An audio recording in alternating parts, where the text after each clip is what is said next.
ప్రియమైన సోదర సోదరి మనులారా, జీవితంలో ఎవరైనా సవాలు ఎదుర్కొంటారు. కానీ నిజమైన నాయకుడు ఎప్పుడు వెనక్కి తగ్గడు. కవిత గారు కూడా ఎన్నో అవరోధాలు ఎదుర్కొన్నప్పటికీ ధైర్యంగా ముందుకు వచ్చారు.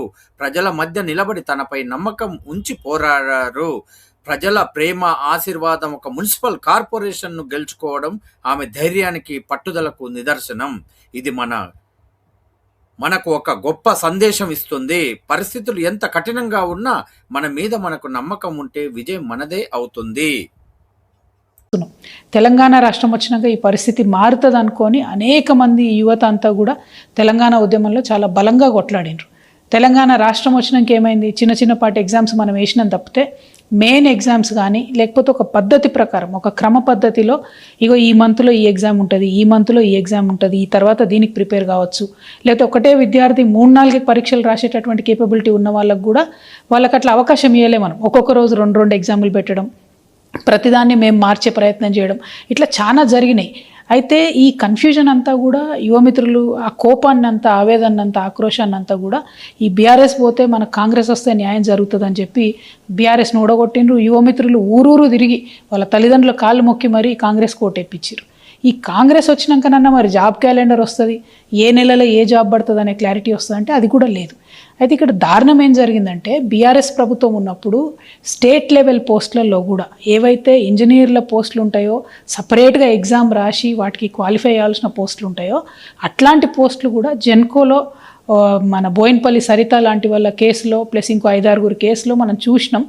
దాదాపు 1,50,000 జీతానికి ప్రొవిజనల్ అనేటటువంటి ఒక చిన్న పదం అడ్డం పెట్టుకొని ఎటువంటి పరీక్షలు లేకుండా ఉద్యోగాలు ఇచ్చినటువంటి పరిస్థితి చూసినాం. అప్పుడు జరిగినటువంటి అన్యాయాన్ని తెలుసుకొని అందరం కూడా బాధపడ్డాం.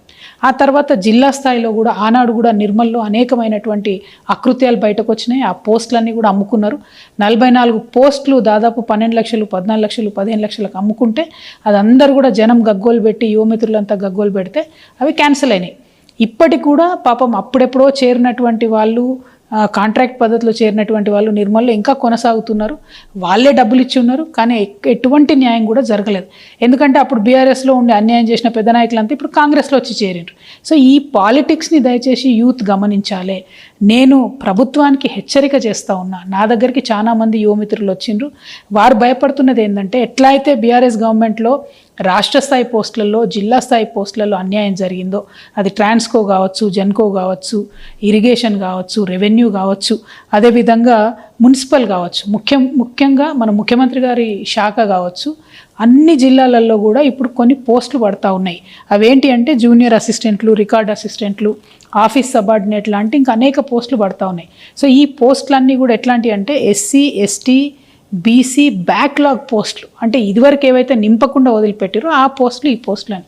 సో ఆ పోస్టులన్నింటినీ కూడా పొలిటికల్ పైరవులతోని, కొంతమంది అవినీతి అధికారుల అండతోని నింపుతున్నారు డబ్బులు తీసుకొని అనేటటువంటి ఒక ఆందోళన చాలామంది నిరుద్యోగ మిత్రులు వ్యక్తం చేస్తున్నారు. నా దగ్గరకు వచ్చి కలిసిన వాళ్ళలో నిజామాబాద్ కావచ్చు, కామారెడ్డి కావచ్చు, మహబూబ్ నగర్ కావచ్చు, కరీంనగర్, నిర్మల్, ఆదిలాబాద్, వికారాబాద్, ఇట్లా అనేక జిల్లాల నుండి యూత్ అంతా వచ్చి కూడా మాట్లాడుతున్నటువంటి సందర్భం. సో నేను ఈ ప్రభుత్వానికి ఒకటే హెచ్చరిక చేస్తూ ఉన్నా, ఏవైతే ఇట్లా బీఆర్ఎస్ టైంలో అన్యాయం జరిగిందో, ఏదైతే పోస్టులు అమ్ముకున్నారనేటటువంటి ఆరోపణలు, అక్కడక్కడ రుజువైనటువంటి ఆరోపణలు ఉన్నాయో, ఏదైతే చిన్న జిల్లా స్థాయి పోస్టులు కూడా అమ్ముకున్నారో అదే పరిస్థితి మల్లయ్యల కాంగ్రెస్లో వచ్చేటట్టు కనబడతా ఉన్నది. దయచేసి కళ్ళు తెరవండి, అధికారులకు స్ట్రిక్ట్ వార్నింగ్ ఇవ్వండి. నేను జిల్లా కలెక్టర్లందరినీ కూడా రిక్వెస్ట్ చేస్తూ ఉన్నా, ఈ డిపార్ట్మెంట్లో జిల్లా స్థాయి పోస్టులన్నీ కూడా మీ కలెక్టర్ల పరిధిలోనే ఉంటాయి. ప్రాపర్ ట్రాన్స్పరెంట్ రిక్రూట్మెంట్ చేయండి.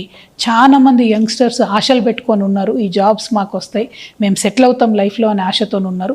పైగా యువమిత్రుల్ని, మెరిట్ ఉన్న వాళ్ళని మనం ప్రోత్సహించినట్టయితే మన రాష్ట్ర అభివృద్ధిలో కూడా మంచిగా పాల్గొంటారు. కాబట్టి కలెక్టర్లకు నేను రిక్వెస్ట్ చేస్తూ ఉన్నా, మీరు చూడండి.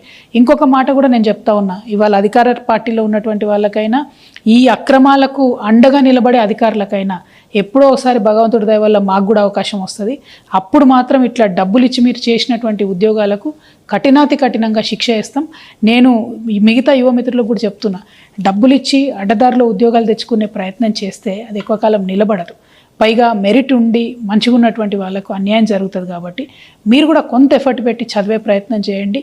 ఉద్యోగాలు కొనకుండా ఉద్యోగాల కోసం ఫైట్ చేసి, స్టడీ చేసి, కొట్లాడి సాధించుకునే ప్రయత్నం చేయండి. మీకు అండగా జాగృతి నిలబడుతుంది. మెరిట్ స్టూడెంట్స్కి, పేద విద్యార్థులకి, ఉన్న అరెకరం మధ్యక్రమం పొలం అమ్ముకొని వచ్చి మీ మేధస్సు మీద మీరు డిపెండ్ అయ్యేటటువంటి మీ అందరికి కూడా జాగృతి అండగా నిలుస్తుందని చెప్పి తెలియజేస్తూ, ప్రభుత్వం కనువిప్పుతోని వెంటనే చూసుకోవాలి, కళ్ళు తెరవాలి, ఏమేం జరుగుతుందో జిల్లాలల్లో సీరియస్గా విచారణ చేయాలని చెప్పి నేను డిమాండ్ చేస్తూ ఉన్నాను. Thank you. జై తెలంగాణ, జై జాగృతి.